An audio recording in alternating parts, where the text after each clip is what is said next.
చేస్తూ సర్కాస్టిక్గా వీడియోలు కూడా చేస్తున్నారు. మరో పక్కన ఇటు భారత ప్రభుత్వం ఇటు ఇరాన్తో చర్చలు జరిపిన తర్వాత 2 గ్యాస్ ట్యాంకర్స్ని ఇటు ఇరాన్ స్ట్రెయిట్ ఆఫ్ హార్మోస్ గుండా వాటిని రిలీజ్ చేసింది. రానున్న రోజుల్లో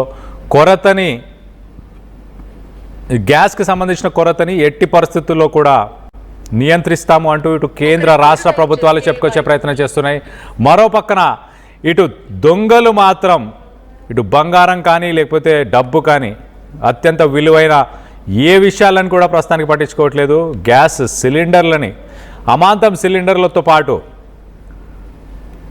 సిలిండర్లనే ఎత్తుకెళ్తున్నారు, ఇంట్లోకి దూరి ఎత్తుకెళ్తున్నారు, షాపులోకి వచ్చి ఎత్తుకెళ్తున్నారు. అలాంటి సిచ్యువేషన్ ప్రస్తుతానికి నెలకొని ఉంది.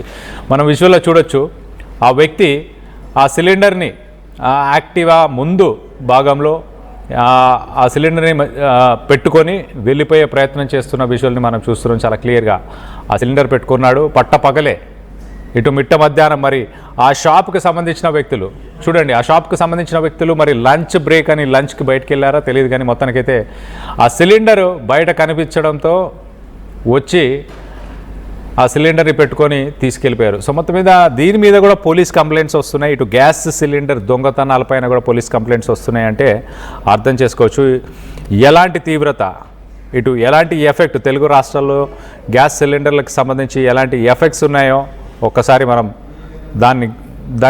దాని గురించి ఆలోచించవచ్చు. కానీ కేంద్ర రాష్ట్ర ప్రభుత్వాలు మాత్రం ఖచ్చితంగా చర్యలు చేపడుతున్నాము, ఎవరు ప్యానిక్